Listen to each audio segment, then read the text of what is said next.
Let me share a real life experience with you. In the last couple of years, I've done more than 50 plus AI workshops offline with companies and their teams. And while doing all these workshops, there are two specific questions that I find common across all these workshops, irrespective of the fact that how large was the company was in which city, the person who was asking me the question, how senior was he or her. And the first question is that they invariably ask me is, can you suggest me a tool for this? Can you recommend me a tool for this particular task? Normally, when I get such a kind of a question, I ask them a reverse question. Can you tell me which tools are you presently using in your organization so that based on that I can recommend something else or something similar that can align with your systems? And you know the kind of answers that I receive? The answers are, yes, we are using quite a few tools. I use this tool for writing. I use this tool for meeting.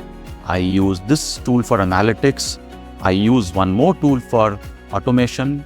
And there's one more tool that I saw on LinkedIn yesterday, and I've started using it from today.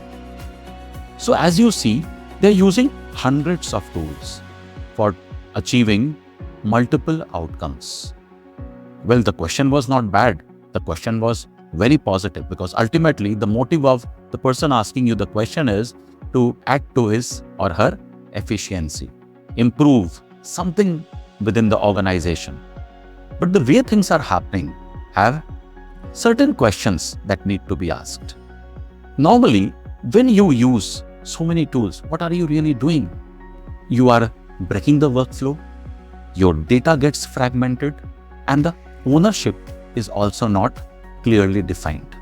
But this is the easiest thing that we can do as human beings, is go and install one more tool.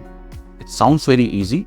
And once you are installing one more tool, you are implementing it within the organization, you get a false belief of productivity. You feel you are making progress. But the truth is that the small motion is not progress. It's just a simple motion that is giving you the feel that you are progressing somewhere, which is actually not happening. And above all this, there is another factor of accountability. When there are so many tools that are being worked upon in multiple departments of the same organization, what happens is that Mr. X trusts tool X, Miss Y trusts tool Y. What happens?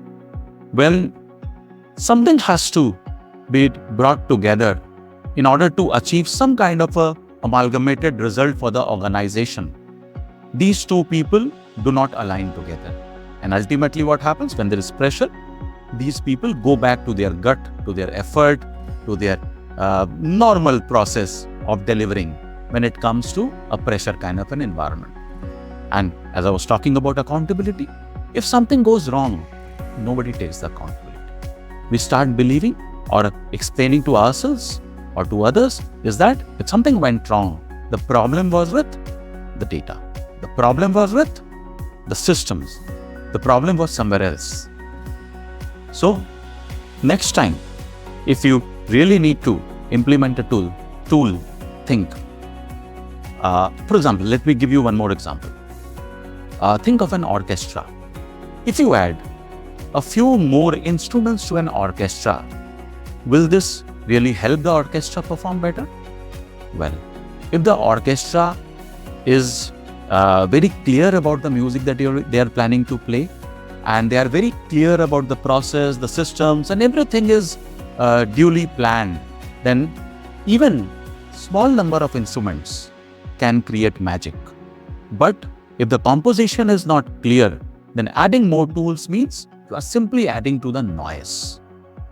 So next time you are wanting to implement any tool within an organization, think about a few specific questions. What is the purpose that you are trying to achieve with that particular tool? What is the kind of outcome that you are expecting from that particular tool? How will that particular tool add to your specific workflow And if you add that particular tool within the system, what is it that you can stop doing, or what kind of efficiency will get added to your whole process? So unless and until you are being able to answer these specific questions, you are just adding more clutter to the existing clutter. So before you implement a tool, think, answer these questions. And once you have a clear-cut answer, then you know that you are implementing something within an organization to leverage the benefit. Because remember, the purpose is not to look AI powered, but to actually be AI powered. So leverage AI, keep growing. See you in the next video. Thank you.